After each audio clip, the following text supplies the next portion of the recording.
I always feel immense pressure starting this podcast for the unique opening.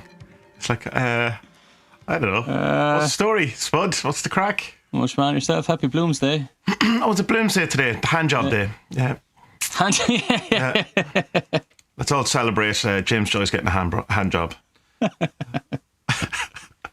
Yeah, why not? Yeah, let's go for it, yeah. There's great, Robert Anton Wilson has a, well, you know, he's obsessed with Ulysses or whatever, and James Joyce, but he has a great whole section on one of those, like, sounds true, with, you know, with Tammy Simon or whatever. It's just gone on for about an hour about the whole thing, but it's really interesting. I'm more interested in Robert Anton Wilson talking about it than yeah, me too. Actually reading it. You know? Have you read it? I read it once, yeah, and it's a mind fuck. It's very, very hard to read. Like, I read it and I still didn't really have a clue. Well, you know what's going on because it's a day in the life, and they go to the funerals, they go to pubs. There's the Molly, isn't it? Molly's the girl. She laments about the unborn child or the miscarriage she had, and there's so many pages of just like just these non-words.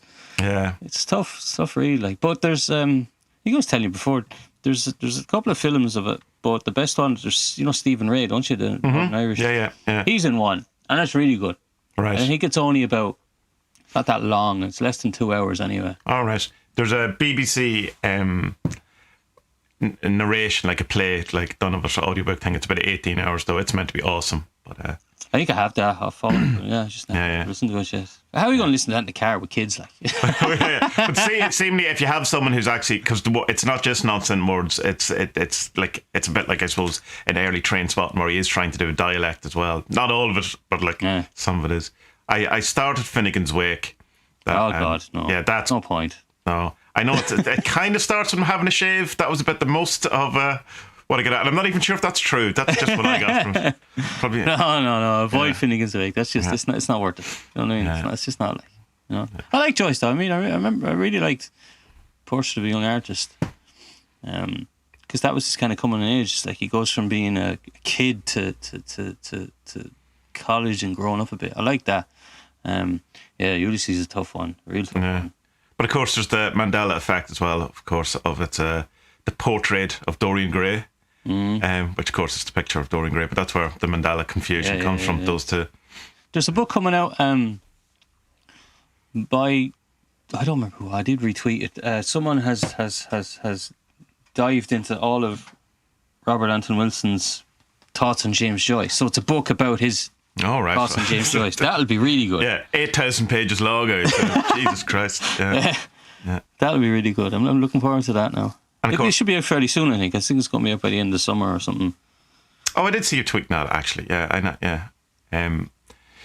Did you get a chance to listen to Cosmic Trigger 3 audiobook yet? No, I haven't downloaded it. Yeah, about 20 minutes of. I was so excited when that came out, and it goes, yes! And then I went, it was time for bed. Oh, well. But the first two are really good, and your man who does the narration is brilliant. It's as good as you're going to get. Is it the same as the last lad? Same guy. Sound, yeah. He does a great impression. He plays him in the play that happened a few years ago. So, so we just did the latest scrying of the Aethers this morning. I'll be happy to report that I went to hell, Spud went to the circus. So if you ever want to know the difference between Tommy and Spud and their outlook in life, there it is, right there. Yeah, so we went to Ree. It was interesting. It was different this time for me, and it was different for you too, wasn't it? Like it was a bit of an uneasiness with yours as well. Yeah.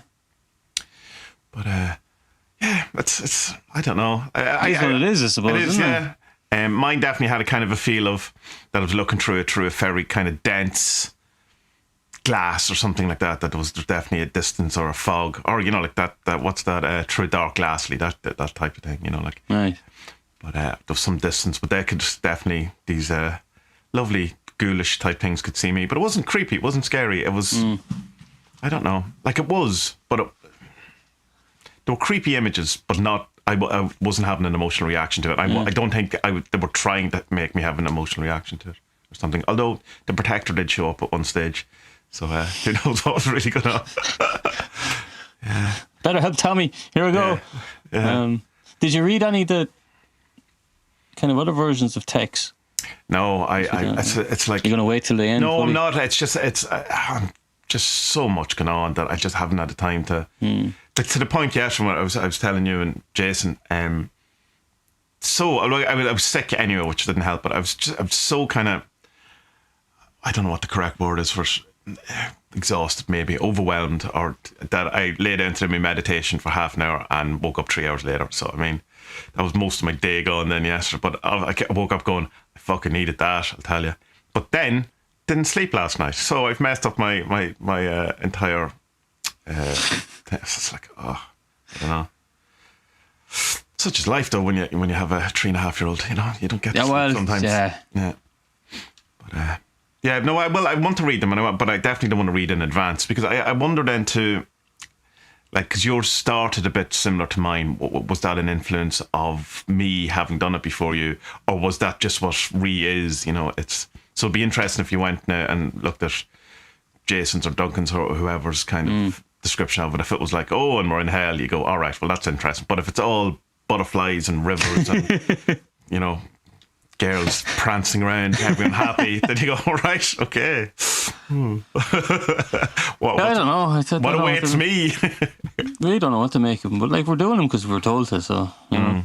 But like, not under duress either. It's not like you have to do this. It's like, oh yeah, do this thing, it'll help. So all right, let's do it. Let's see what happens. Yeah, and it's also, you can get to do these a number of times if you want. Although it'll probably take us at least a year to do it, given that we can really get given how often I'm not home. Which is okay. I mean, we've possibly 40 years left on this planet, maybe, if we're lucky. Although it definitely goes quicker, the second half, by all accounts, that it doesn't, you don't get to have the same length of time. Steve I, when I went to see him last week, he says, don't blink, lads, because I'm 62 and I have no idea how that all happened, just flies through. Is he 62? 62, yeah. But sure, he has to. He was a rock star in the 80s, so... I suppose. Paul McCartney's 80, and have you seen some of the footage of the gigs from a couple of weeks ago? He's still at it, still doing this. Is it? We saw the Rolling Stones in Slane, I presume. Must have been a year or two before I left Ireland. You can see them all running off stage, getting their oxygen. All right, AC/DC did that as well. Yeah, seen that. Yeah. But I mean, okay, if that's what. You have to do it. Yeah, it's mad, though, isn't it? Like, I often wondered, like, why are they doing that? Because surely they don't need the money. Okay, we would unless, sorry, again, I'm coughing a lot. Unless, of course, the drugs are an awful lot more rampant. Mick Jagger has an awful amount of children. Yeah, that is true. A few wives. In 40 years' time, we'll see Boris Johnson. He'll still be doing these speaking tours because he has so many illegitimate kids to pay for. Yeah. But like, when you're 80, like, and you're Paul McCartney, like, he must love it, and or he doesn't know anything else. That that's what I do. I go out and do this, and it's like, I don't know. I'd love to take up woodworking. Yeah. I'd love to take up woodworking, says Paul McCartney, and he's like, I'd love to take up woodworking. Shit, I can't. Too fucking old. Would you really love to be singing Hey Jude again? When you're 80. Although it must be such an unbelievable experience to have that reaction to a song you wrote that maybe it never grows old. Yeah, don't go all Radiohead and don't play Creep, fucking wankers. Yeah. A lot of bands do that, don't play the big songs. Remember Extreme? Well, one of them, like, I was a big fan of him. Nuno's one of the best guitar players that ever existed. But they stopped playing More Than Words for a while. I go, like, why do you think people come to see you? Yeah, exactly, yeah. Yeah, so... It's like going to see the Breeders and they don't play Cannonball. No, play it as the last song. Yeah. Come on, that's all we're here for. Or the first song, and then yeah. And we can all leave. It'll be fun. Yeah. Yeah. So this week we also did the black working. I'm running out of names for these things because if we keep calling it black, we'll have to just start numbering it. It'll be black number 3, black number 412. There's a song, isn't it? Black number 1. Is that by? Yeah. Black number 1. Your man, the big muscly guy who then subsequently killed himself. What's their name? Gone. People screaming at us, Spuds screaming at us. They know exactly who we're on about. So yeah, after the ultra terrestrial hunt, and we were talking about it last week, we kind of felt there was a bit of I don't know. The reaction from us was that we didn't really care or something. There was a bit of apathy, bit of, I don't know, but and then there was a sense coming out of the discussion that it was kind of maybe, you know, we did something impolite or rude, or there was a number of theories going around, but it just kind of left somewhat of an unfinished business taste in my mouth that we wanted to jump back in quickly with Black, who the guy who we had been talking to, and see what he had to say. And it was, it's pretty good, man. That was, I thought, for me, that was the best one. So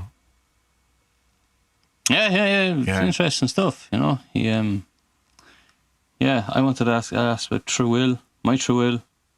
I figured out what it is, but he had a funny answer. He was like, yeah, you can campaign if you want.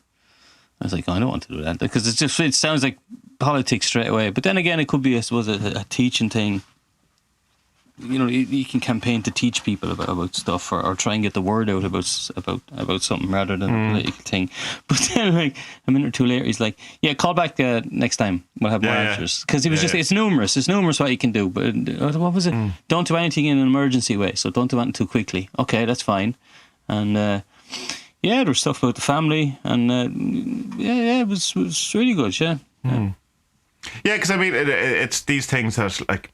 It had, as we spoke about before, it's how to resonate with you, you know, and everyone's going to have a kind of a different look in on what these things are or whatever. But the plan, I think it was really good this time, where we decided that we were just going to break it up, you know, and kind of learn from what we'd done before, where it was, is he talking about the question I've just asked, or the one before? Initially, so we had it split up into very distinct sessions, so that, and it all started and ended exactly on time, you know, like there was no kind of,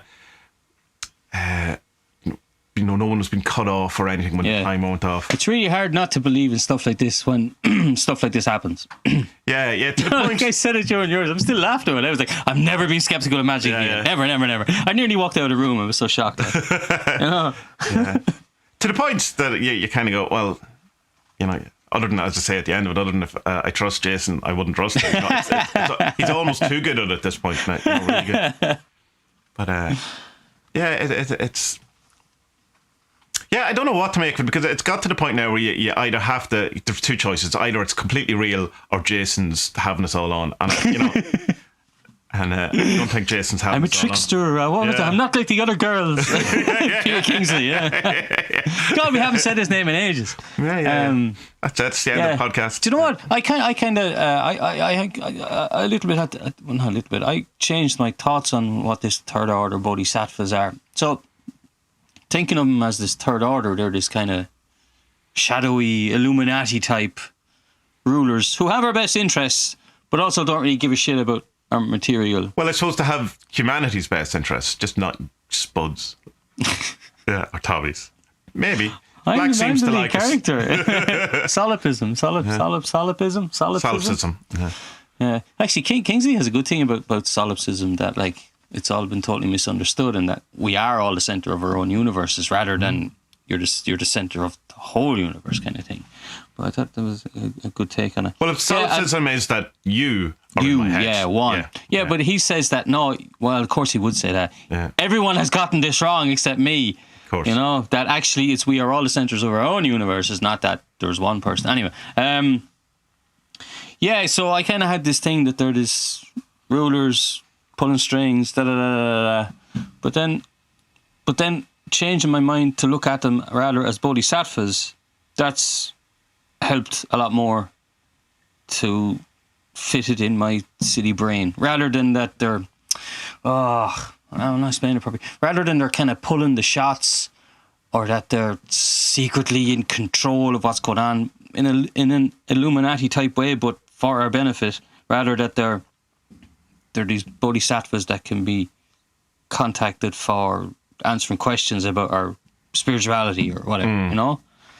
So that's definitely helped me. But I just had the wrong understanding of the third order. I suppose in Theosophy, the idea is that there's a plan, a divine plan that's been going since the beginning and has a thing. May or may not work out.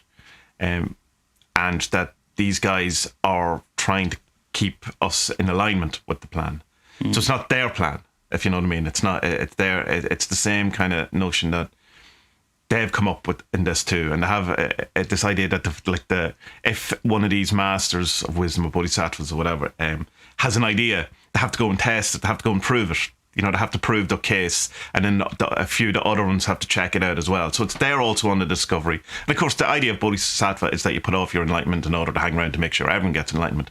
But they're still on the path thing as well.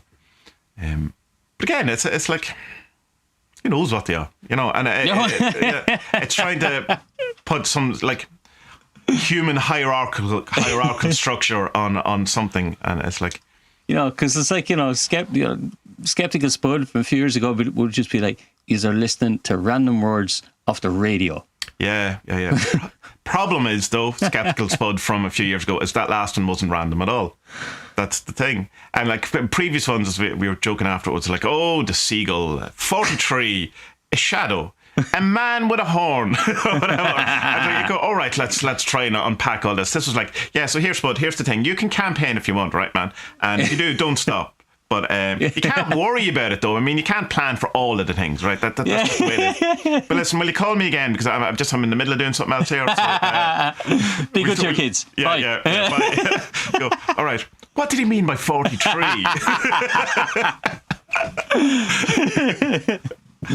Yeah. They're good fun. I really enjoy doing them. Yeah, you know? And he's a good sense of humour, that black guy. Yeah. And then even the thing about, you know, the interesting one, two interesting ones at the end was where he was saying, like, no, if you question me, you have to question it with respect or whatever, but, you know, be awesome, which, you know, for me was like kind of, you know, be yourselves, you know, have humour with it and stuff like that. Of course, the old sense of awesome is different from our sense of awesome. And the awesome is that, you know, you could say there's respect and be in awe, you know, but I don't think that didn't seem like that was the context. No, it sounded like a Bill and Ted thing, like be excellent to each other. You know, why wouldn't I want that? And then the other thing about is kind of paraphrasing. The transcripts on the website and the video will be in the feed. That's about stuff you don't know. It's like, don't worry about it, because there was this kind of sense. I'll be interested in what your kind of take of it is, that it's ungraspable anyway. It changes, or it's, you know, it's ephemeral, which is, it means, I kind of had to look it up because I wasn't totally sure what it means. It just means very short lasting, like fleeting, yeah, fleeting. Like a butterfly's life is ephemeral. It's a day, that's it, and it's gone. So that kind of, I have the sense of that maybe truth does change, and it's not, there's not something that, you know, there's no ultimate capital T truth or something like that. I know that's quite postmodern and stuff, but it's pointing at something that I think I was going to say is true. You know, that it's you can't grasp onto all of these things. And it's, you know, it's that old thing. The grasping is the thing that causes the pain. You know, that's the dukkha, is the grasping. That's the thing. But I suppose you can go to full. I think it's Douglas Adams one where he says, I first came across it, I'm pretty sure, that the universe gets more complicated as we get more complicated. And once we get to a certain level of sophistication, the universe has to become more sophisticated in order for us never to be able to catch up with it. Yeah. So that, like, at one stage, the Earth was flat because that's how we perceived it. And then it moved. Now, you're getting very much into very woo territory there, but I think there could be some sort of underlying principle to that things do get more sophisticated as awareness becomes more sophisticated. I like it because it's I'm reading what's his name, Sheldrick's, you know, your man Sheldrick, Rippert. No, God, not Sheldrick. Shite, I put it out on Twitter yesterday, the guy with the mushroom book. Let me get it here.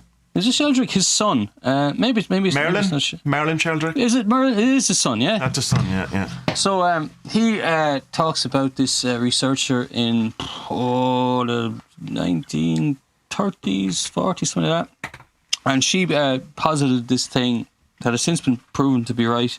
That evolution is a thing. Okay, we know that, but there's also this kind of tier level of evolution, rather than say, so we normally think about evolution as we came from something, and it branched off. So apes went this way, we went that way. However, she said that no, there's this other thing as well, whereas that, like, say if you have a bacteria and it merges with another cell then that cell takes on that information as well. So they didn't come from a source. They didn't come from a shared source. Okay. They came from different sources, but then merged together and became kind of one thing. And the obvious example is H2O. Hydrogen can't make water. Oxygen can't make water. Yeah. But there's something in one of those that when they're put together, water is made. Right. You know? Yeah. And so I kind of like that thing about this ever kind of fractalizing universe that, like, as it evolves, as it kind of learns more and integrates itself more, then it becomes more. Yeah, yeah. I also like that idea. It doesn't have to be woo. It can be scientific as well, you know. No, I'll stick with the woo. Thanks very much. Yeah. I know. But like for doubters, you know. Yeah. Stop listening to this podcast. Then. Don't listen to any podcast. Yeah, go listen to. Yeah, go listen to Brian Cox. I'm sure he has a podcast. Go on. He'll explain it all to you, how insignificant and useless we all are. I like Brian Cox. Don't get me wrong. I think he's good. But I like being insignificant and useless. It gives meaning. It's fine. I'm okay with that. Yeah. You know? But yeah, so I do like the expanding the thing rather than the idea of it's all a mistake, which I really just like. And it's like that's the most prevalent kind of thing, that it's a false conclusion that we've drawn, and this is all. We all have to. No, but isn't that just get like back to where we were? Isn't it just that you're walking around with all this guilt that you're not supposed to have, but you have it for some biases or some trauma or collective trauma that you have, and you're just going, "Oh, this is all shit." Well, maybe it's awesome. Yeah. Just take the blinkers off. You know? Yeah, I think a lot of that comes from, not a lot of it, some of that comes from the idea that, well, the microcosm has to be a reflection of the macrocosm. So if this is what we're dealing with on a human level, then there must be some sort of equivalent on the macro level. That if we're drawing false conclusions about our own life, then on a bigger level we're drawing, which is fine. Yeah. But it doesn't mean it's a mistake. No. Yeah. But like if you listen to, you know, gurus when they talk about awakening and being, you know, fully realized and awake, it's that there's only the present moment anyway. So that's wonderful. That's amazing. That's awesome. But how could that ever be a mistake? Like, you're here and you're alive and you're experiencing it. Yeah, it's fucking mind blowing. What are you talking about, mistake? Get the fuck out of here, will you? You know? Yeah.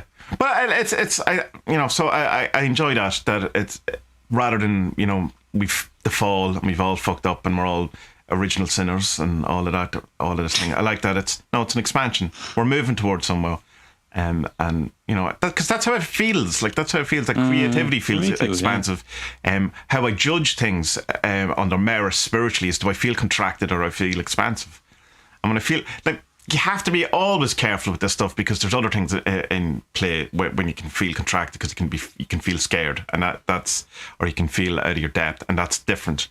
But I'm saying, as a general rule, is this making me feel less, or is this making me feel like I can express more? I think is a good rule of thumb or heuristic to follow that will serve you mostly well. Once you don't, it's the same with the kind of intuition stuff and the seer stuff. Is you have to be very on yourself to kind of realize, am I just being nervous? Am I just being a bit of a shit here? You know, right? Like, I'm not. I don't think I should go for this job because I don't feel right. No. You just don't think you're able to do it in a. You ate too many beans last night. You feel heavy. You're okay. Or whatever, you know. So, but you have to be, and I mean, sometimes you're going to mess with that or mess up with that, like the nature of these things. But, of course. But yeah, the truth is. Well, I suppose when I met Grant Morrison, that time I met Grant Morrison, man, he was going on about that. You know, that at the minute truth is malleable, and that seems very true as well. You know, and it's a great time for magic, because everything's a bit. It's a bit. Well, it hasn't settled yet. Everything hasn't just kind of settled. But so yeah, come back to just the black thing. The other thing we did as well, which I didn't mention in the video, which I think probably did play a part, because an awful lot of this, when we put up these ones, there's a lot of preamble, and I know people don't care, but I also know that if it's your first video, you probably do care. You know what I mean? Like, how did this? Because I don't want people to kind of think that when we just literally turned up and went, "Hello, black man, hiya." Turn on the radio there. Yeah, because I mean, it looks like that, and I mean, it's not that far off that this time, but there is like a lot of other stuff we've done previous where there was a groundwork as well. We also did sigils of our questions, which I do think seem to have an effect, because it kind of felt like you're going, I'll give the black the questions in advance so we can have a look. Yeah, give him a hint here. Yeah, give him a hint of what's going on. And Yeah, and even the sassy session, which is usually the first time if we do 2 sessions, the first one's a bit more trickstery, a bit more kind of, taking the piss. You're not really sure who you're talking to. That didn't happen this time. It seemed to be very straight in and very kind of, this is it, let's do it. And of course there was calling in the servants, calling in DJ PH, which is Jason's servitor, which seemed to make a difference too, even in the ultra testicle hunt. I think all of that kind of helps, and it may, depending on the reading of it, you have a different, or you did. We kind of had a different feel of it, and I'm not sure. I think it could be one of those things that it means both, where he's talking about boosting the signal, and there's a line that says yours too held the flame, or it could be read as you're the ones who hold the flame as well. It could be reference to us or a reference to the servants and the servitors that were called in, or both. Oh, I'm taking the credit for that.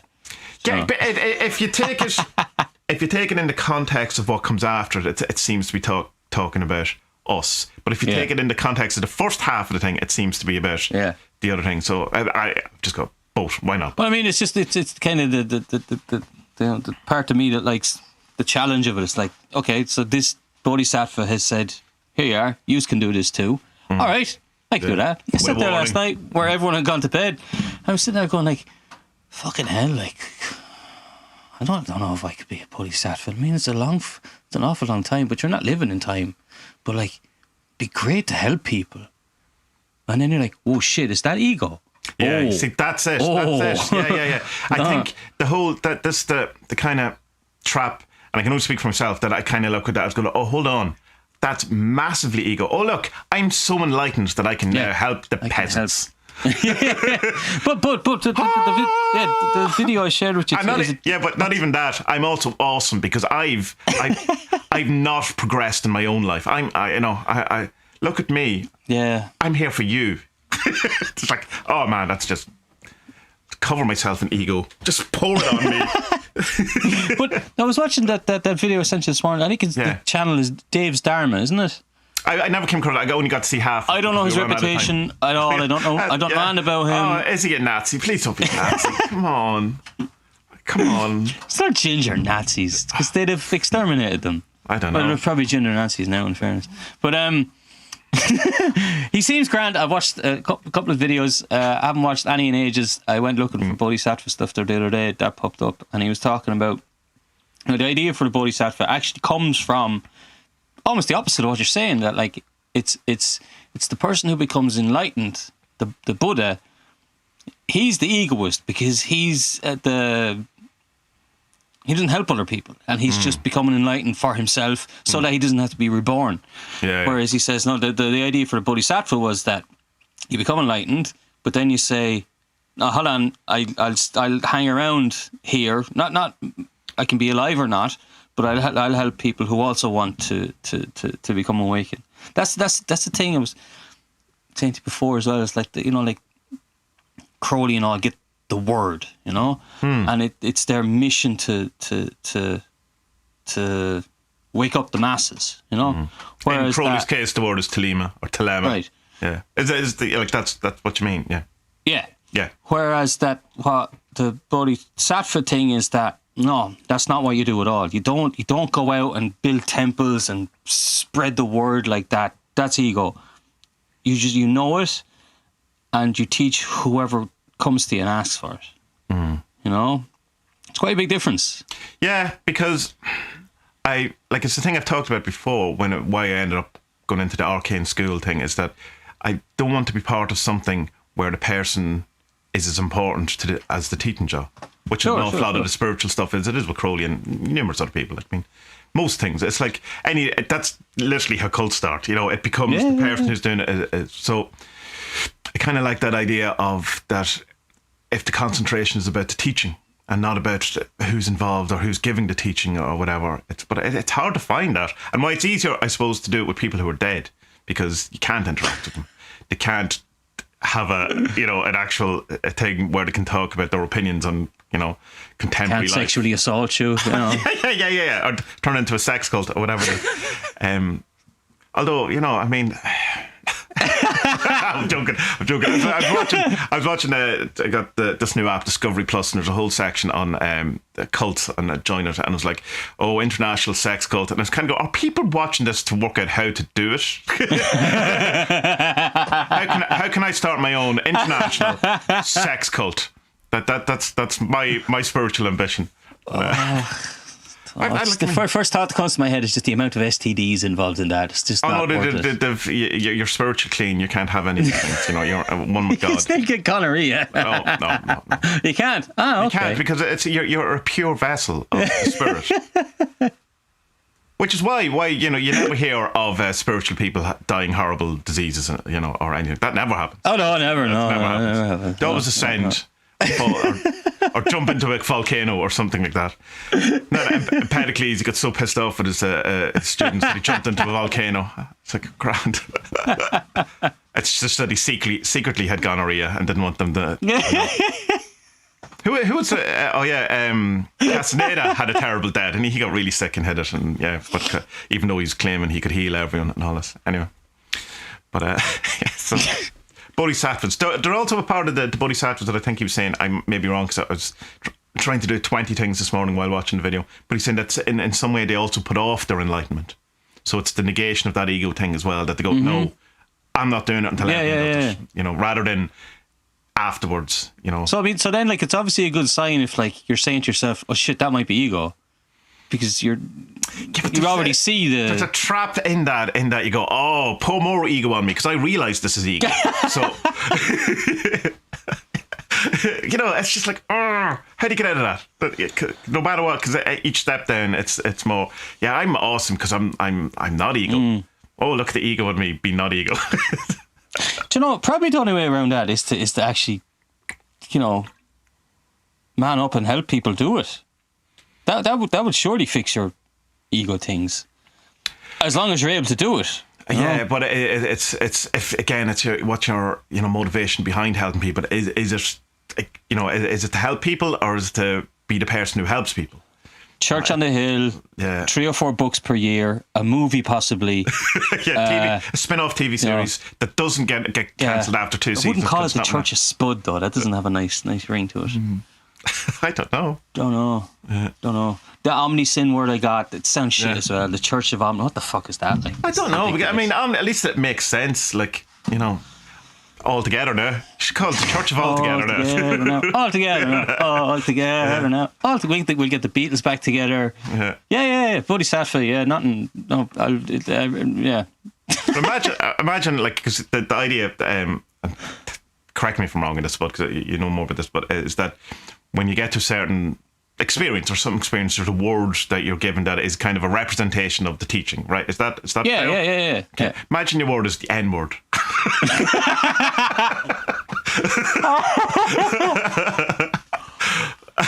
maybe that's what happened. What's his name? Who's the baddie leader of the Confederates? Ulysses S. Grant, or was he a goodie? I don't know. I have no idea. I don't know. Maybe it's like that was his expression of divinity. It's like, or your word is like, I don't know, something really stupid, like Frank.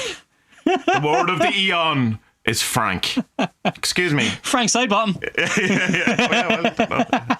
Jeffrey.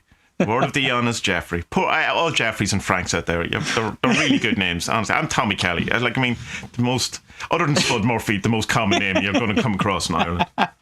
We are so we are so common. We are literal fucking stereotypes. Yeah, I have a slight bit of street cred because I've changed the spelling of my name. So that's it. Well, that's the thing about the receiving of a word during one of these mystical experiences. Crowley had his, Buddha had his. Buddha, I believe, was Atman. There's loads of them. You can look them up. But kind of my thoughts on it is that, if when you get that word, it doesn't mean that you have to go all Crowley and go try to clean the filthy masses around. It's for me, it's more about being understanding what it means, and then if people want to learn it, or if you can help people who are on a spiritual journey, then it's just to help them, really, You know, that's my thoughts. But this is the campaigner thing. This is why I believe my true will is anyway, is just to be a helper. So Stuart Wilde talks about that never telling anyone anything unless they ask for it first. Well, yeah, I mean, of course, he wrote 10 books. And has a lot of lectures online, so there is that too. The thing, we were kind of starting to talk about this in Discord earlier on, and we were just there's the thing about the teacher, just having the word and having to teach, and you're saying, no, it's about, if anyone asks, whatever. There's a kind of a thing that I rebel against, in that the end goal of spirituality is to become a teacher, because that seems what the only option you have. Yeah. That's what you learn, and then you come back and you tell the great unwashed. And it's kind of like, is that it? Because mine it's like all philosophy courses in every country in the world. It's just full of people who want to be philosophy teachers rather than philosophers. Yeah. Yeah, and it's kind of like going, is the end goal of being a musician to teach? No. It's a lot of people do, and I don't think that, don't get me wrong, I don't think there's anything wrong with people becoming teachers, but it seems like that's literally the only option in spirituality that you're allowed. Proverb? Those that can do, those that can't teach. Yeah. Yeah, it's just, I don't know, like I was saying to you, my end goal is I want to disappear and be left alone. There's something in that you get the question, would you like to be Bodhisattva, Tommy? Nah. I'm going to the cave. I'm done. I have enough of your shit. Yeah, call me in a while. My life was a train wreck. I could barely help myself. You want me to help millions of people? Yeah. You want me to hang around, help guide the earth on a global... No, bad idea. Did you not see what happened? You cannot see what I did in that life. Took me 100 to get this. Yeah. No, I don't need to sit down in a cave for a while. Talk to us later, lads. You're on your own. Good luck. No, you have to be a teacher. You have to be. No one tell you that when you read your first self-help New Age book. You have to be a teacher.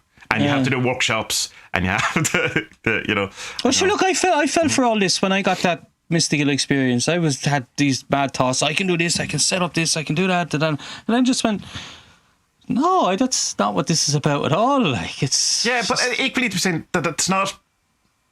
If that's what you end up doing, it's not a judgment. I'm not. It's just like that seems to be. Not you. No. But I get you. I get you. It's that thing of. They talk about going up the mountain and coming back down the mountain. Yeah, okay, you've ascended the mountain, you got your teaching, you come back down. Doesn't mean you have to have 50 million followers now. No. You have what you have, and that's what. It's the Zen thing. I love it. Before enlightenment, chop wood, carry water. After enlightenment, chop wood, carry water. That's it. It's just keep your fucking ego in check, and don't get too ahead of yourself. And it's I like that thing, the Stuart Wilde thing you said. It's just if people ask for help, give them help. If people don't, then shut up. Don't ask. Because you're just adding to the bluster. That's it, and it's like he's a good thing where he talks about if you're in a coffee shop and you hear someone talking and they can't remember a word or something, and you know it. He says, don't interject ever. And don't do that. It's one of his examples, and it's going like, not that I necessarily would, but there is a kind of a chance, and I have done it at times, where I've gone out of my way when no one asks me to go, I have the answer to this. It's like, all right, feel great after it though. You feel wonderful. So there's a buzz off. You go, I'm so brilliant. I told her where the bananas were in Tesco's. They're just down there. Love. The bananas, they're just there. Looking at you. Why do shops change their layout? Why did they do that? Just stick with what you had. Yeah, but that's because then you only go to the 3 spots and you never see all the other stuff that they're trying to sell you. Oh, is that the reason? That is the reason. Right, okay. It's a deliberate thing. Bastards. Of course it's a deliberate thing. They're not doing it to help you. No, but it's like, I remember we lived with a chap years ago. He was one of my best mates, still is. Every now and again he'd get a notion to just change the setup of the living room. I was like, why would you do that? There's only certain ways it can be. Like a telly is in a corner or it's above the mantelpiece, and the telly would come home one day and the telly's in a different corner and everyone's backs now are to the window. It's like, I married one who does that. So. Yeah. Where are the towels today, Vanessa? Where do we keep the cups today? Just that's wondering. just chaos for me. Yeah. Yeah. Even like when my mom and dad were here like last week, or till he went a couple of days ago, like stuff has moved. It's like, the spud masher is in a different place. The one of the oven casserole dishes has been put in. Like, it's not a big deal. Like, it's literally in the press beside where it was. It's a control thing. It's absolutely a control thing. You should really have it out over that. Yeah. Make a big point of that. Casserole dish, right? Oh, life's too short. A representation of our entire relationship. Life is too short. No, don't fall out with someone just because they move stuff around. All right, that's their issue. It's not yours. What if it's your stuff though? We're already over our time budget. Have anything else you want to say about the black thing? Well, no, we've sections now, Spud. No, do you know what I'll say? I'll say this. We obviously enjoy doing these. We get tons out of it, but we're also doing it to say, like, we're just two random working class lads from Ireland. Anyone can do this. Yeah. So okay, you need if you do the Estes method, you do need a third person to do the radio. Jason's a bit special though. In fact, he's very good at it. Yeah. So I mean, first find a Jason. Then anyone can do it. Literally anyone can do it. But like, they can be bibliomancy, cartomancy, tarot, whatever it is. Like 4 or 5 TaSTA rituals, if you want to see two absolute idiots getting successful outcomes out of, like, we call up, St. Teresa or whoever it was. Well, yeah, she'll have a chat with us. I did. That's what I mean. So it's worth experimenting and doing it yourself. Absolutely. You should do these things. I'd recommend not doing it on your own. Have at least one other person with you. Yeah, and do it. If to tell you they're the chosen one, don't believe them. Just don't. We're all the chosen one. Yeah, no, we are. We're all special. Which means none of us are. So, Conas a tatu, Spud. Tommy Gahintach. Tommy. Tomas. So in our Irish lessons this week, Conas a tatu means how are you? There's 1,000,001 answers to this though. Tommy Gahanawa or Fod. No one will ever say that because no one ever is as good as they can be. It just means I'm really good. Gahanawa or Fod, yeah. Our Fod is to add. Gahanawa, I'm very good. Our Fod is to the most, to the max. I'm good to the max, man. What one did you say? Tommy Gahintach. I'm wonderful. I'm wonderful, yeah. I like that one. Tommy Goodbye, just I'm grand. Or you can say Carcolor, can't you? Carcolor's all right. Yeah. There is talk that there's no word for yes or no in Irish.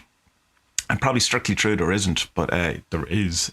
It's Sha and Neil, but that must be just not officially. Yeah, people get around. People say "ta," don't they? It's not "ta." It's "ta" is it is. It is, yeah. Or it's that's right. You say "sha" or "niha." Niha or Neil, yeah.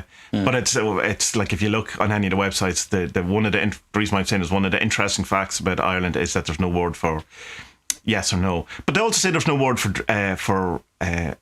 I'm dead. To say death is upon me.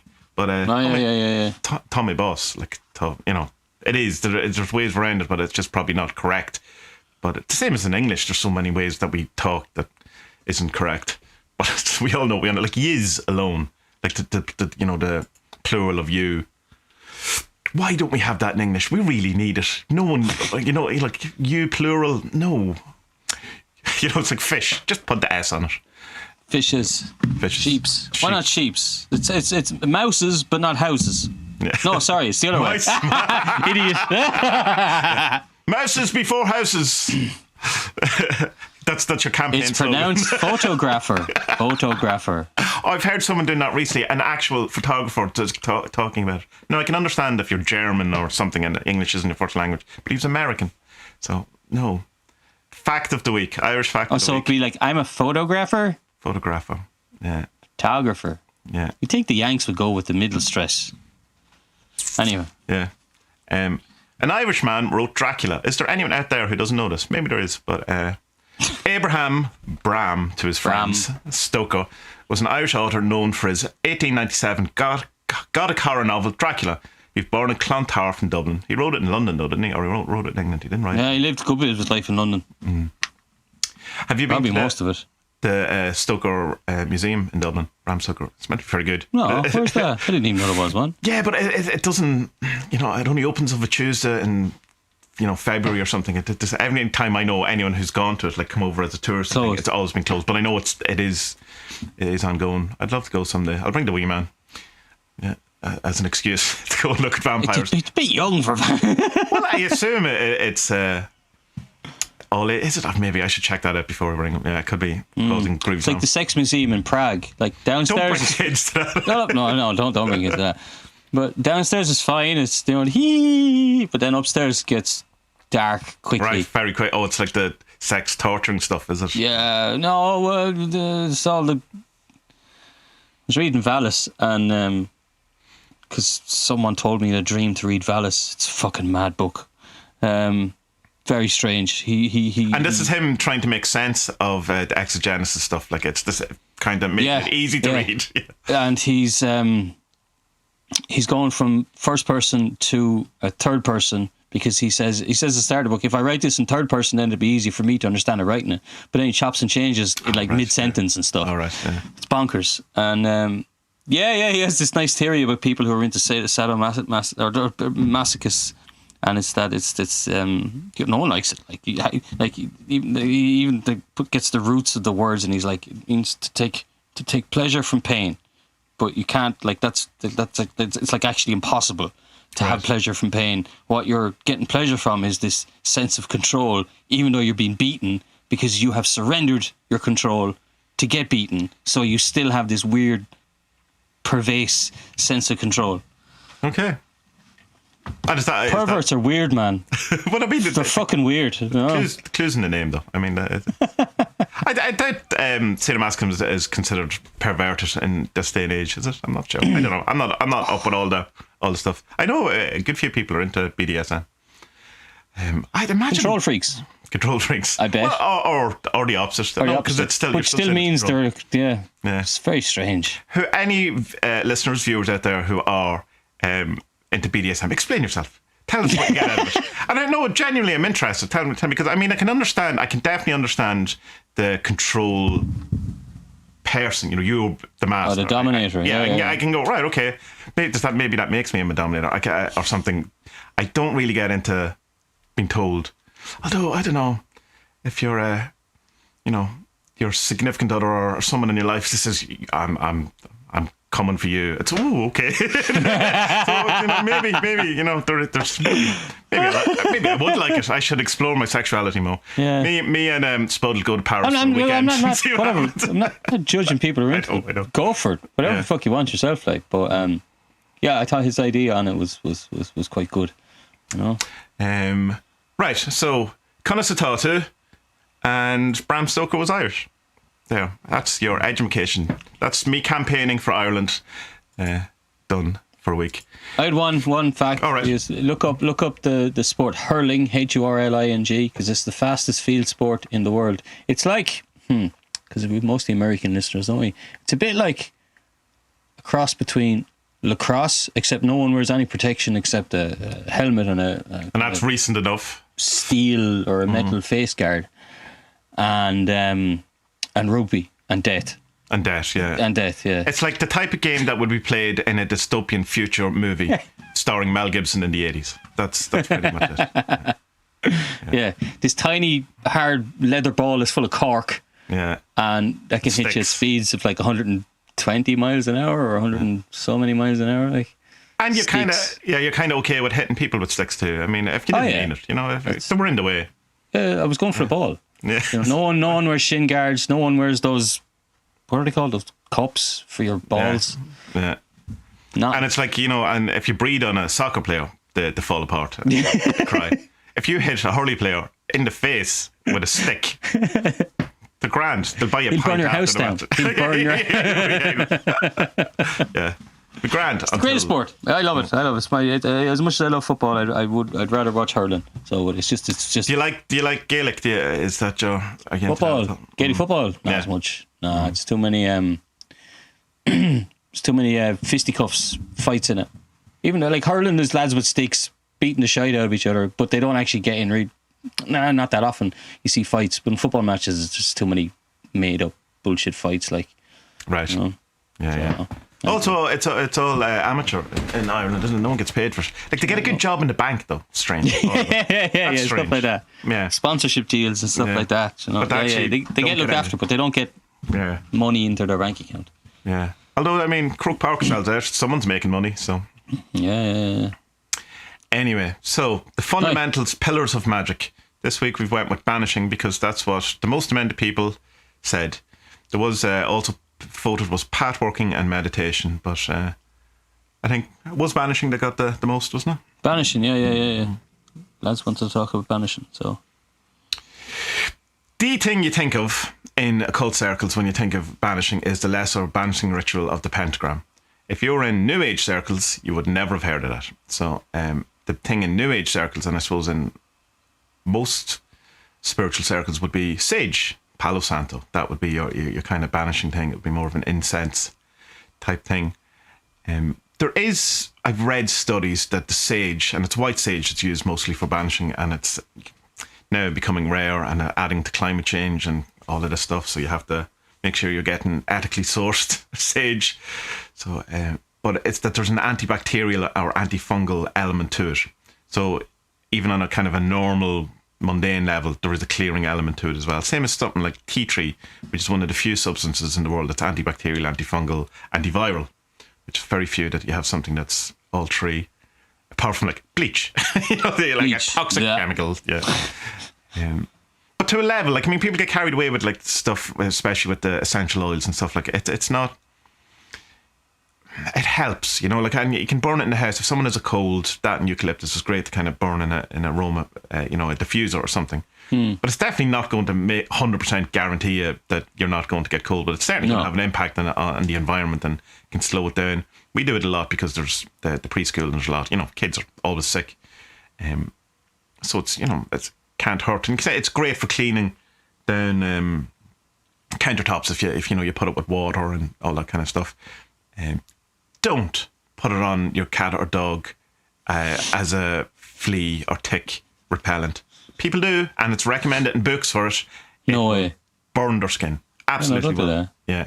You shouldn't put any essential oil, even the ones that they claim you can put neat onto your skin, ever. It should always be diluted. Because, I mean, it's not, as much as to say it's a natural thing, it's not a natural thing because we've distilled it, we've done stuff to it. We've made it way more potent or way more intense than it's meant to be naturally. There's a huge difference between putting a rose petal on your hand and rose essential, although you can put rose essential oil on your skin, but still don't, because it's too expensive.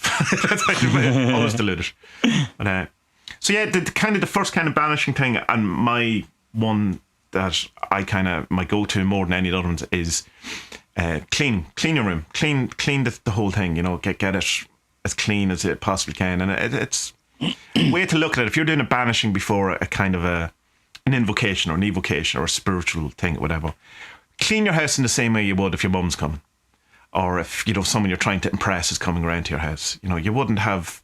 You clean your bins, empty your bins, clean the dishes, do all, clean the floors, hoover, all of that stuff that you would normally do if you were inviting someone around to your house. Why would it be any different if you were inviting the secret chiefs around? They don't want to see, the dirty nappies or whatever it is, whatever you have. Or your adult-sized diapers. You can. And and doing some sort of, you can Palo Santo the air. You can get sprays now. I don't know how much, like, they're quite expensive. The Palo Santo sprays, and I don't know how much is actually you're pumping more chemicals into fragrances and stuff like that. I would kind of try to keep it as natural as possible, just from a health point of view. I mean intention works a lot in this. Are you a sage, Palo Santo clearing type person? I know what sage is, all right, but I don't. I've never smelled Palo Santo. I have no idea what it smells like. It's holy wood is what it translates as. It's lovely. It has a kind of very high end, high note smell to it, rather than sage is kind of a more of a like an earthy type. A lot of snow. It has more a bit like closer to like a tea tree or eucalyptus, that kind of high kind of thing. It's really, really nice. There's a kind of talk as well. Some people, I I like the idea, but it's not strictly true, right? But it's kind of nice that you start with sage. If you're sage in the house, always have your windows open, by the way. That's, if you don't, number one, because you're smoking the room, but two, if you go with the woo element of it, you want the things out. And if you're not giving them a place to go out, then they're just moving them around your house. It's like brushing the dust around your floor, not actually, it's the same idea. So have the windows and let the smoke go out the windows and all that kind of thing. Plenty of different videos on how to smudge with sage. You see it a lot in, ghost things or whatever. And there was a guy, it was a really good documentary when Netflix came to Ireland first, and I can't remember what it was called. It was about a guy who was awakening and all this mad stuff was happening. He started seeing things and he was going around to like priests and to gurus and stuff like that and going, what's going on? And wasn't really getting an answer. But he was saying that he started seeing like the demon things coming in or whatever, these dark shadows. But when he had sage, he could see them literally being pushed back. So, I mean, with the possibility of mental illness, obviously, and all of this kind of stuff, it is interesting that someone on a psychic level sees that there is an effect that sage is doing to these things. It's widely reported that it does have an effect anyway. So anyway, the thing is that you would sage the area, you clear it all out, and then you would Palo Santo the area to bring stuff back in. That's not strictly how it's used normally, but Palo Santo would be used in exactly the same way as sage would be. But there is a kind of nice idea of, when you banish, that's, bring something in because you're left with nothing, so bring something nice in afterwards that you want. But again, people say you shouldn't do that. It depends on what your intention is, what you're going to do. If you're doing a general clearing of a room or whatever, I would bring something nice in, burn something that you like after, like a bit like lavender or rose or something that's homely and nicely makes you feel good and has all those connotations. Goat hooves. Yeah, virgin's blood, newt's eye, all of that. Then just get it going. Get the ambience of the room the way you want it,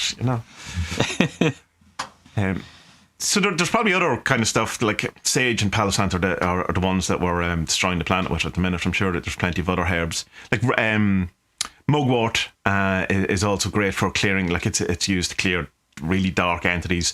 Dragon's blood is another incense that's used. Have you ever seen dragon's blood? The resin burning. It's cool. It's like comes like a rock. It smells really irony, like really iron oxide. But if you burn it in the charcoal, it actually looks in like a really viscous, thick blood. It kind of moves out. It's really nice. But it's a heavy hitter magically that you would only use when you really need to, sort something out. Again, how to get it is to stick a knife into a tree and it's the resin that comes out and dries.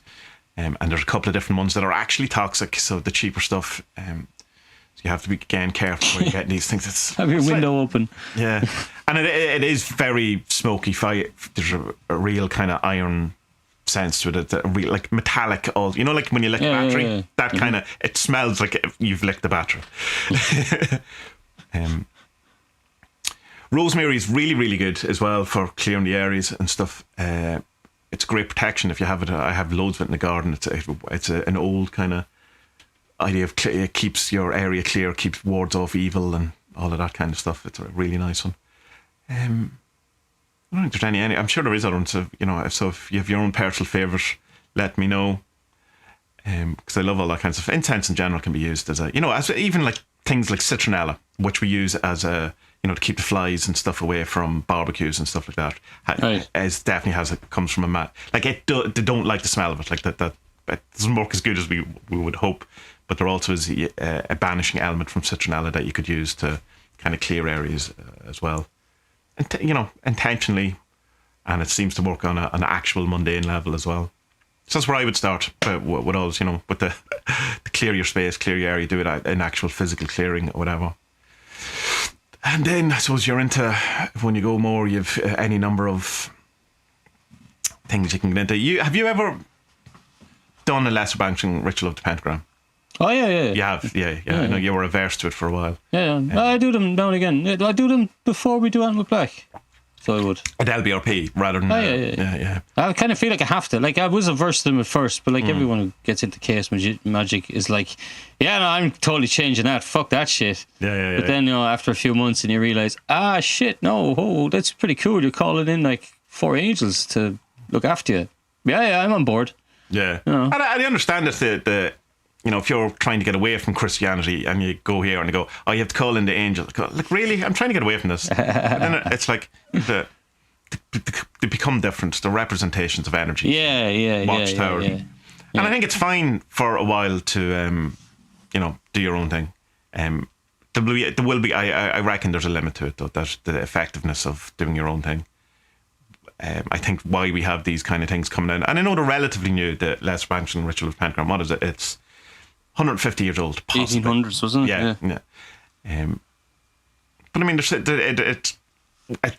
plenty of banishing rituals. Why is this the one that's hung around? People seem to find it effective. But if you're not into it, of course, you have the Star Ruby, which arguably people have argued isn't a banishing ritual, but has been used by a lot of people as a banishing ritual, and has an interesting thing in it, which is, I suppose, makes more sense.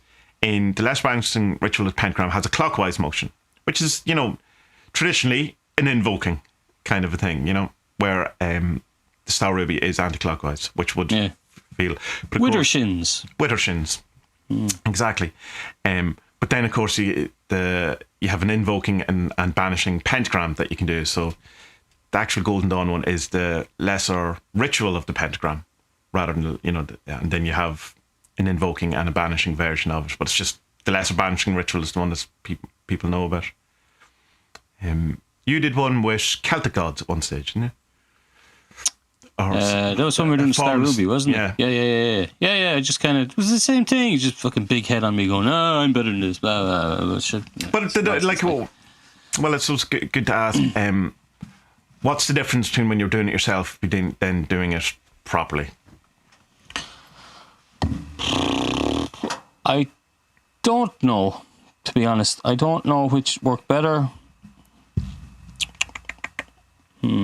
I think probably the old one does work better, because when you realise that, how to say it?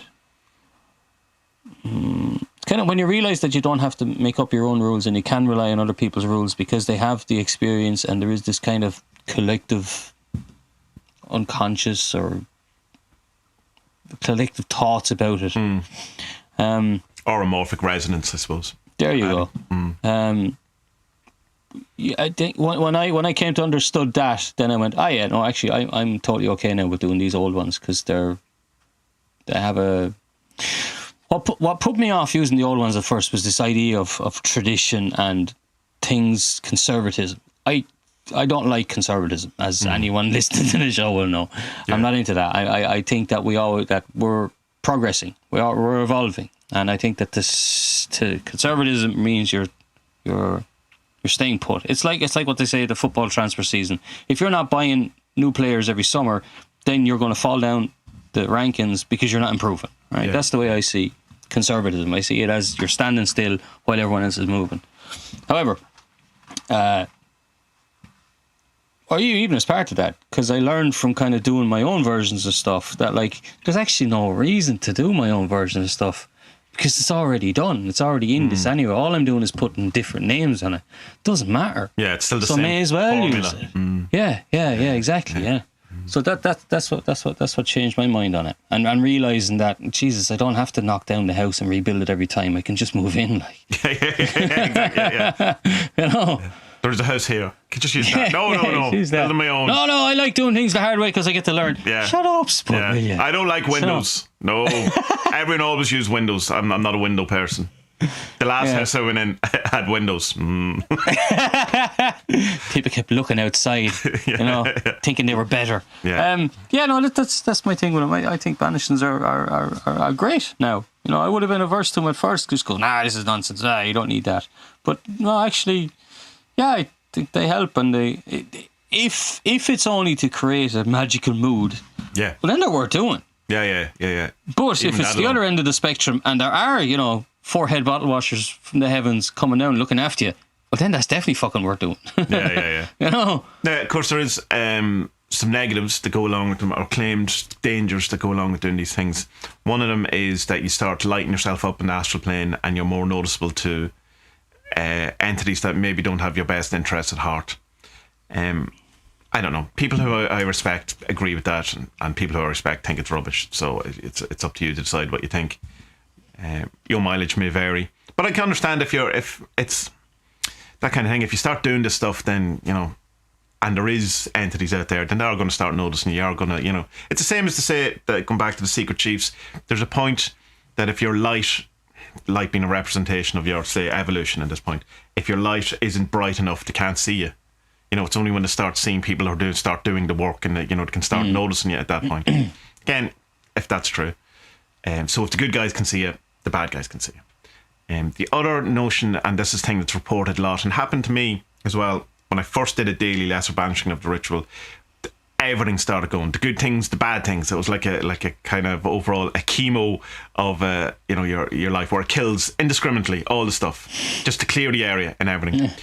And that can be quite tough. But what you'll find is that the things that you this old chestnut, the things that you thought were good were also things that weren't particularly good, that were holding you back. It was like, you know, sometimes you can start doing all this clearing and all this stuff, and you lose your job, and you go, oh, what? Come on, what's that about? And then you find a better job or whatever. Not always. Sometimes life is shit and you just lose your job. Like it. But then if you start doing, this is for all magic. If you start doing all of this, you know, things can happen that you don't want, because that's what needs to happen. You know, and that's what you're, you know, signing up for. You know, it's not that your life will fall apart, like, or you know, everyone around you is going to die or something. It's not that kind of badness initially, but you want change. You want to change, and change means you have to change. Yeah, and you know, and comfort zones have. If you want to get out of your comfort zones, you have to get out of your comfort zone.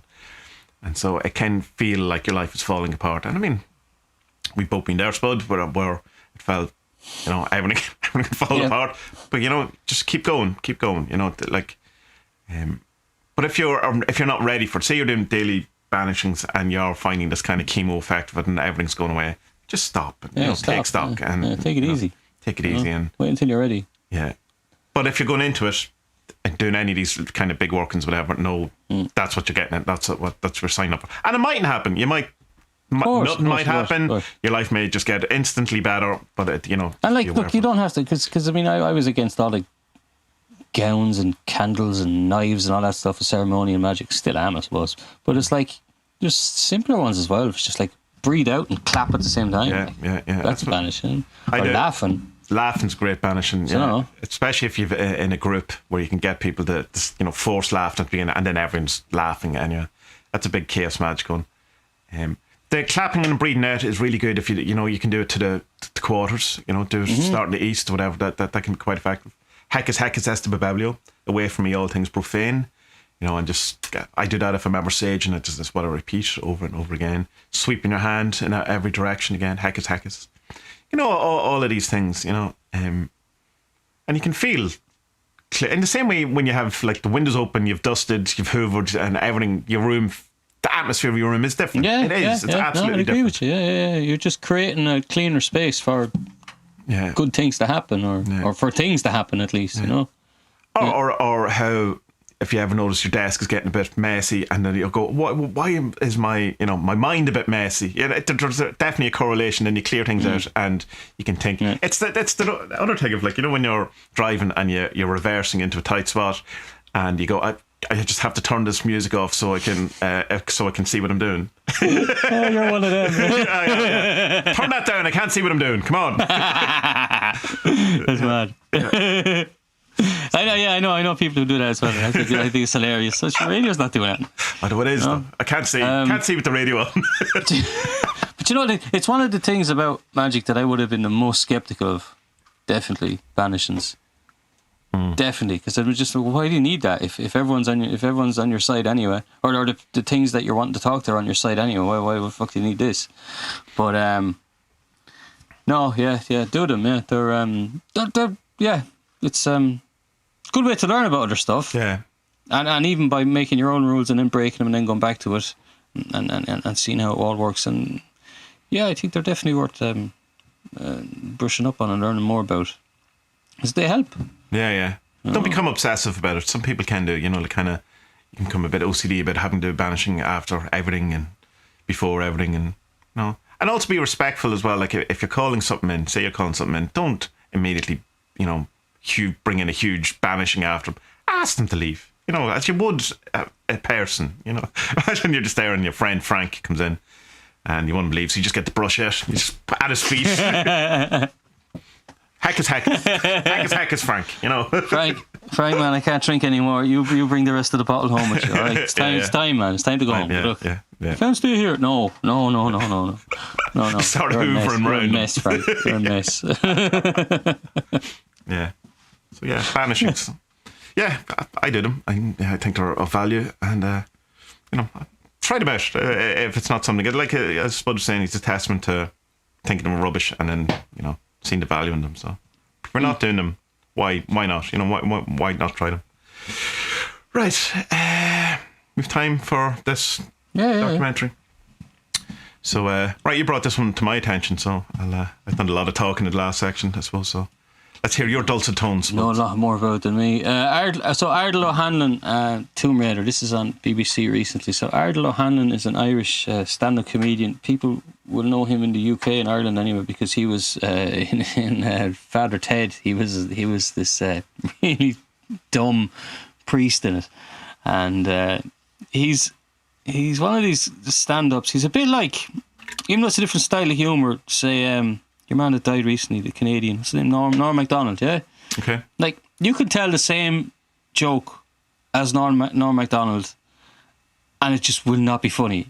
But he was able to make the mundane very, very funny. And Ardal O'Hanlon has that skill as well. Like, you could follow out the words of his jokes word for word to a room full of people and they won't laugh. Yeah. He's able to make people laugh, and it's a real talent, rather than, like, you know, you see a lot of stand-up comedians where they get shouty to try and make people laugh, or they make fun of stuff and put in, you know, just rude words that aren't needed, kind of thing. Whereas Ardal will just tell stories that are just really funny because of the way he tells them, you know. But anyway, so he says at the start of this thing that he has kind of been fascinated by who the Irish are, and that his idea of what it is to be Irish comes from, you know, our myths, our legends, our language, our sports like hurling and Gaelic football too, and all that kind of stuff. So he decides to come at it then to find out who we are, who the Irish are. By looking at, it's a really interesting way, does it? He looks at two really important figures of Irish history who weren't from Ireland. That I never heard of at all before. Yeah, no, me either. Yeah. And they were charged with finding our Irishness. And I have to explain that better. So when Ireland and Northern Ireland were broken into two countries, it's a bit like what happened in Yugoslavia there in the 90s. You have all these new countries that are searching for their identity, so they become quite nationalistic. Like I remember I had a friend who moved to Croatia not too long after the war, and he was like, I was just asking him, you know, what's it like living there? And he's like, everyone's great except the radio. I'm like, why? What do you mean? It's just full of folk music, Croatian folk music. It's terrible. I was like, well, why is that? And he was explaining, well, they're trying to find who they are. So there's a lot of this. Not nationalistic, because it's not like, you know, you think nationalistic Nazis and all that stuff, but patriotic is a better word. Patriotic stuff, you know. And so Ireland needed this as well, because, you know, we had been under British rule, depending on who you 6 or 900 is it 600 years? words or 900 words? 600 years, 900, whatever it was. Yeah. Quite a long time anyway, we've been under British rule. So Ireland's identity then was what makes us not British, all right? And that's being Celtic, right? But then you have, in Northern Ireland, you had William Carson, like literally the worst Dubliner who's ever been born. Fucking split the island. Yeah. From Dublin, he's split Ireland. What the fuck? His Northern Ireland, obviously with the majority of Unionist Protestants living there, their thing was, no, we're not Celtic. We're from Northern Europe. We're from Scotland, Scandinavia, because that's who they had been during the time of the Ulster Plantation by the British. That's who settled in Northern Ireland, was Scottish people. Even though we now know that Scotland was inhabited by Irish people before anyone else. They went into Scotland. It's a Billy Connolly joke. They didn't like that it rained so much in Ireland, so they went somewhere that was even fucking wetter.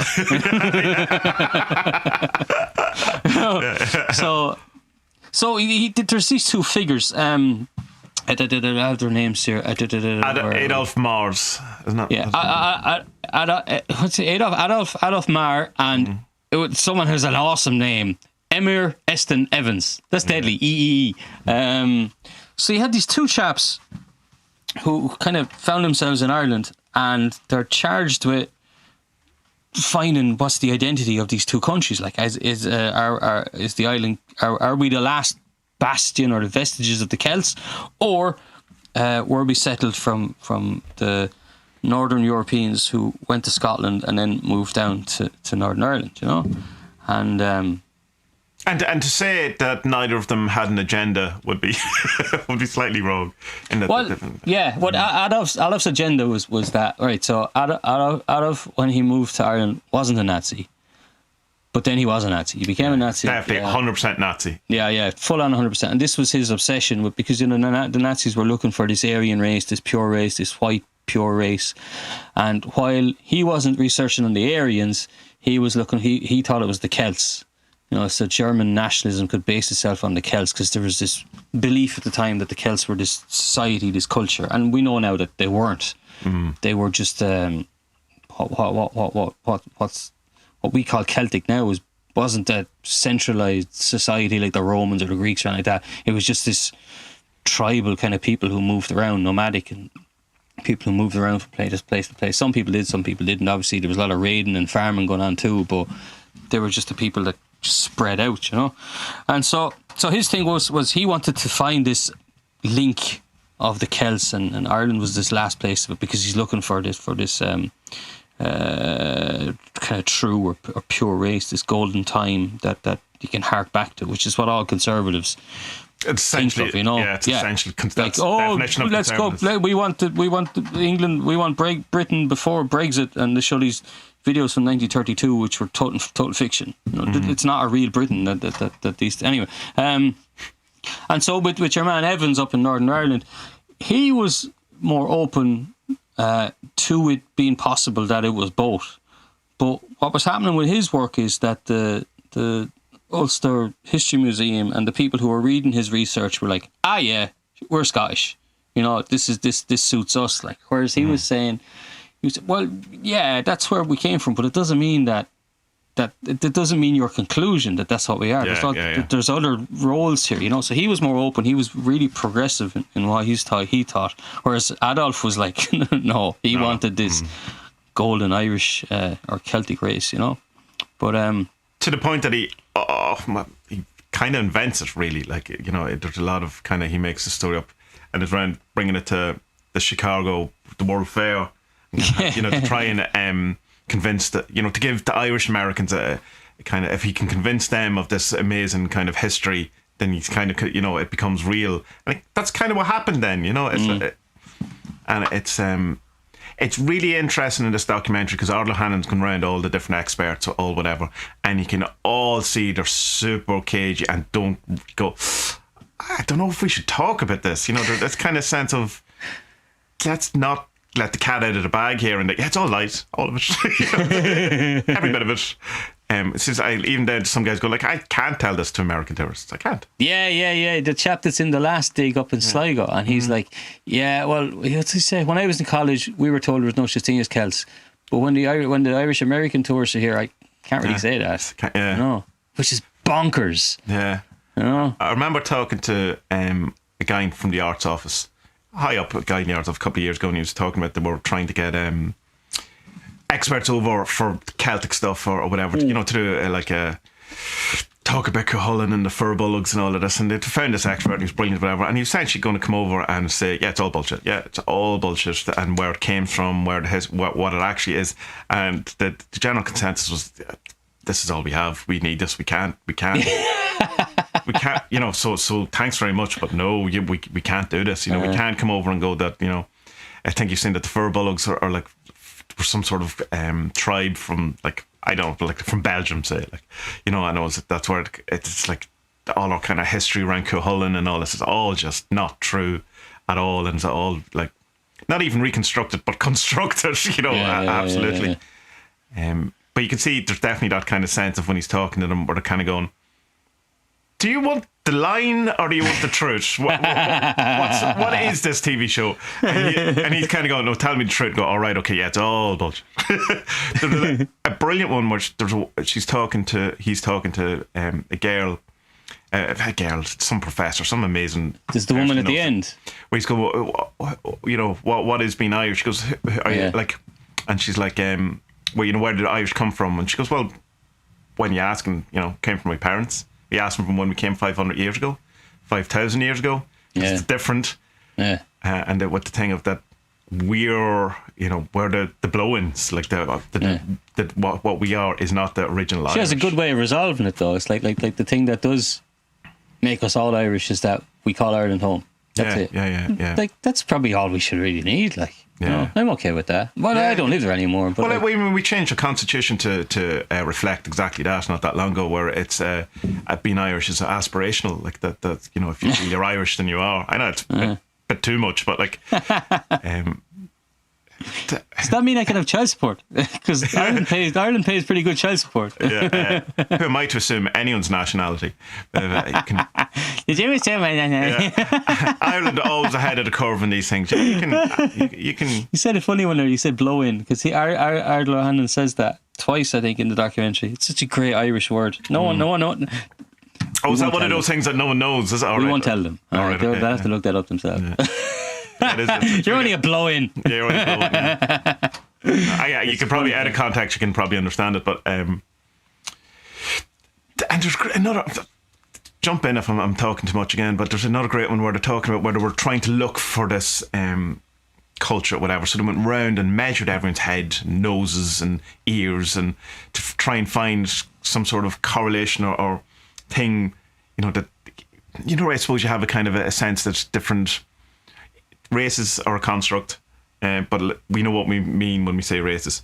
Have a certain particular physical attributes and stuff like that. Like there's, like some of it's a bit kind of stereotypical, but so I went round seeing if there's a particular physical attribute to Celts. And Ardal O'Hanlon says, well, did you find anything? And he says, well, if you want to know what people look like in 1937, we've great descriptions of all of this. But other than that, it's bullshit. It tells you nothing other than this is what. I'm looking for the word here. Anthropometric.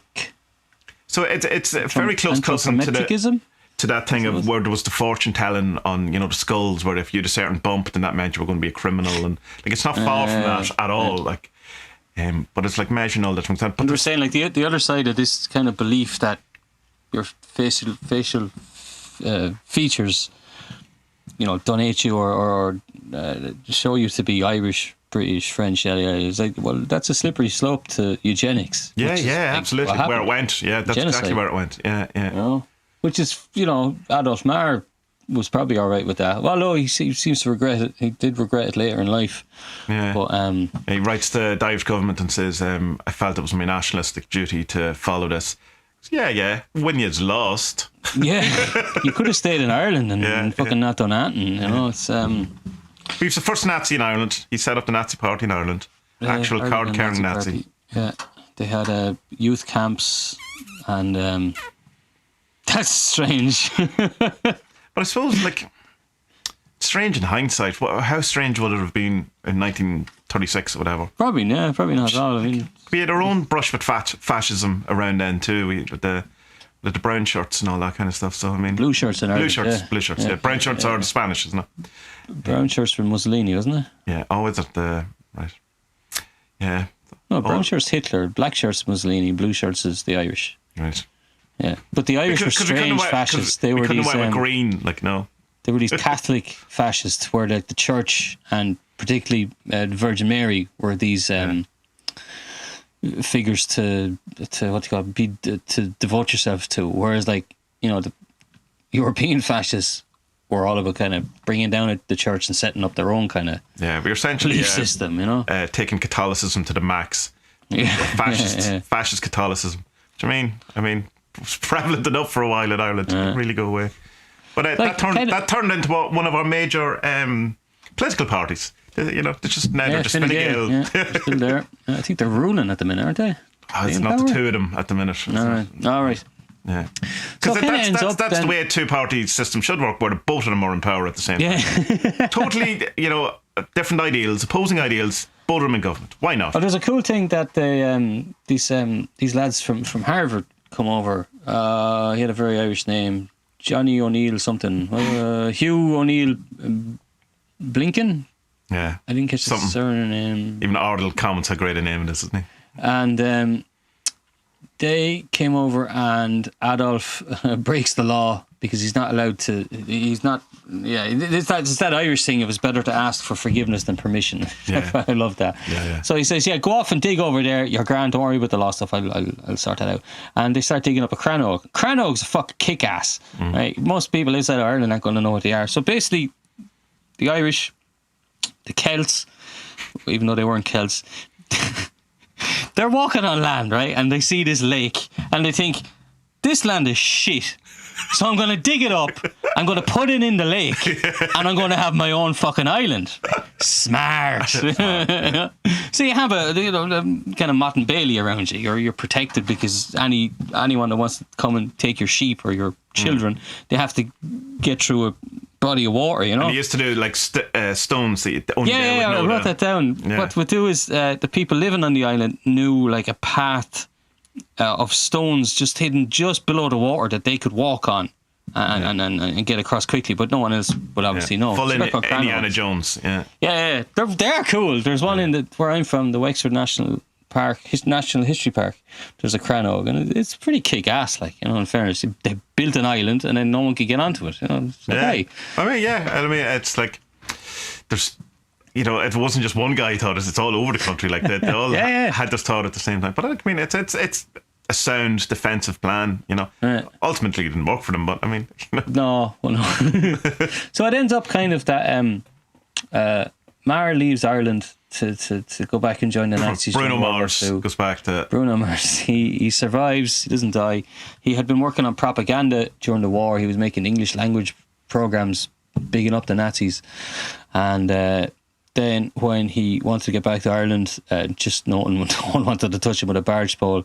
And Ardal makes the point in the program that it's more to do with, Ireland saw De Valera. Eamon de Valera would have been the Prime Minister, or Taoiseach, or he wasn't president at the time, that was the 70s.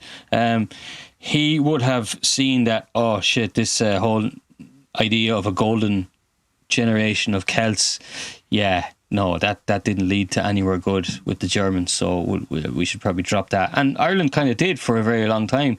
Celticism, it's come back a lot in the last, say, 20 years. But from across the sea, though, back to us more than us doing it. Yeah. But I don't think there's this idea of a golden generation. I think it's more of a relearning of the myths and to see where our stories kind of came from, rather than we were great back then, we were plundering all across Europe. Like that's not the Irish style, really. No. We're not into that. Yeah. But yeah, your man Evans continues on for ages. He ends up doing telly stuff. Yeah, some BBC stuff. He seems like he has that brilliant BBC voice and everything. Yeah.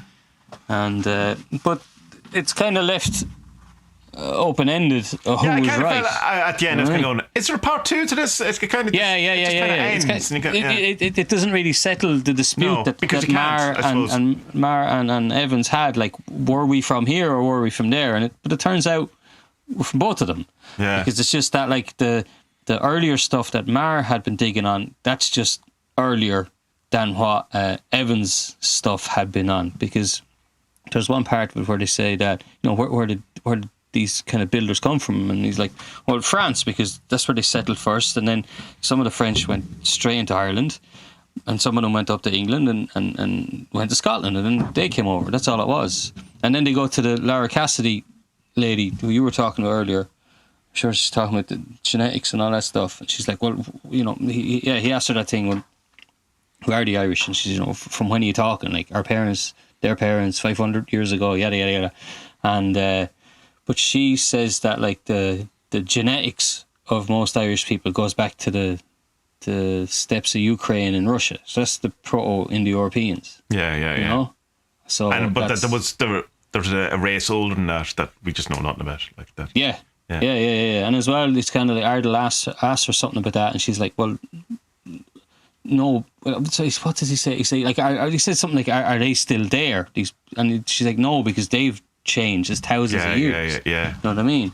And she says that, it's just something, I really like the way she said it. She's like, race is a social construct. It's not genetic. Races, you need to think of it more like language or culture, which is, yeah, definitely, we should be thinking that way. You know, there's only one race, the human race. That's it, like.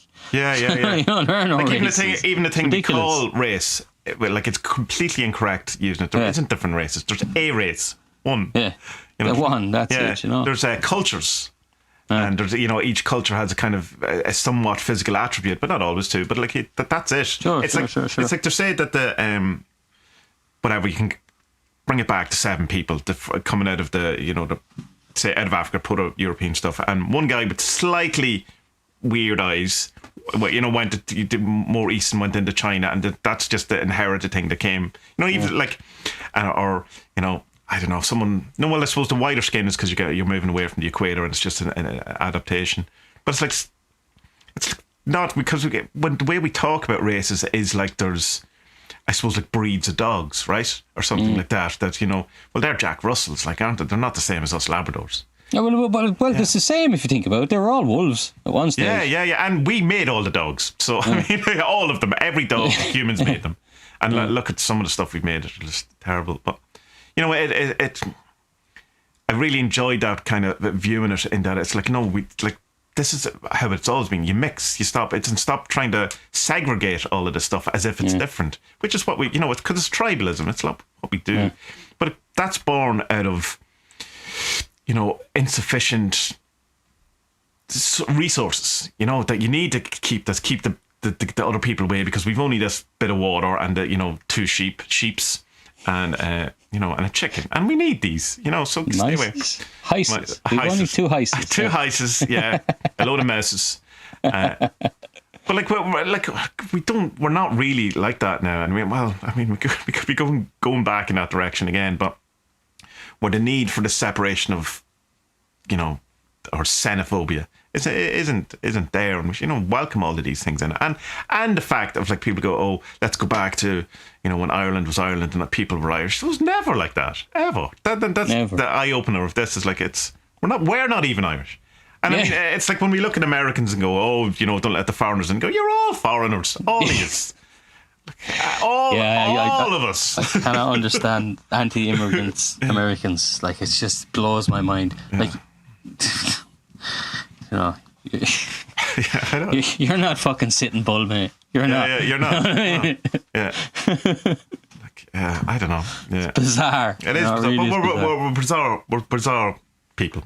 So that's what we do. But it's not understandable. It's explainable, given our history. And we're so young as a you know, like, I mean, I was reading something. They've brought it back now that they can at least get it to 3,000 years old of, you know, humans. But it's just that you can't find anything after it. It's probably way older. But how quick you know, there's a lot of us just hanging around going, oh, a moon. And then, you know, 20,000 years ago, it just goes, right, now let's kickstart in the last 100 years, you know. So we're still, I think we'll get there. I think we'll sort it out. But this is part of the stuff, this should be taught in schools. It's like that, no, what you think, this kind of tribalism, this separatism, not how it is. This is what we're told history is. Yeah. It's not, you know. It's not, yeah. And it's not like it, and this nationalistic kind of, and to see how easily history is manipulated for nationalistic means. How can we make Ireland as most not England as possible? you know, so that we're our own, because we're so embedded in the culture, and it's like, it's obvious that we are still, because I mean, we all grew up with English TV shows, you know, Coronation Street, EastEnders, all this, you know, we English TV, or British TV, you know, but we also got the American stuff as well. Yeah, we also support English football teams and stuff. And it's like, but then the separate, I don't know. Like, it's hard then, I suppose. It's like, well, you're letting go of an awful lot of historic stuff, and goes, yeah, you can let go of that, I think. But, you know, acknowledge it. no, let's not that happen again. Let's not do it. But the kind of, I don't know. I think we need to stop separating ourselves as humans. I think that's our main thing. You're here, man. Yeah, I agree.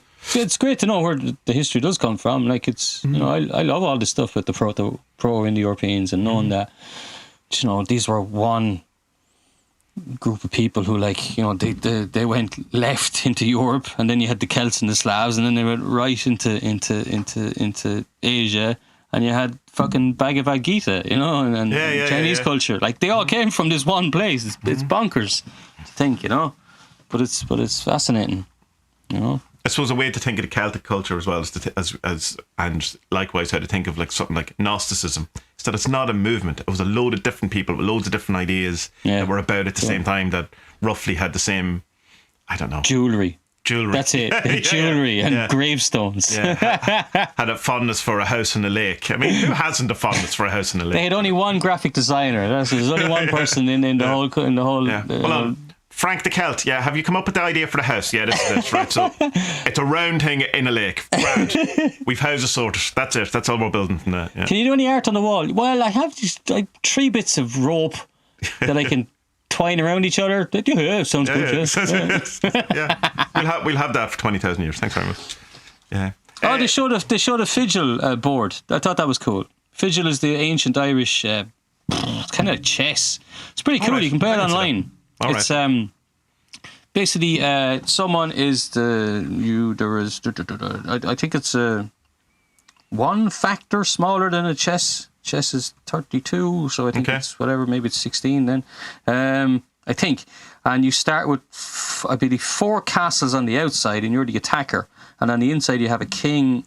No, that doesn't sound right. You have to have more attackers because you have a king in the middle and you have 4 soldiers around him, and then I believe on the 4 corners and maybe 2 in the middle as well. You're the attacker.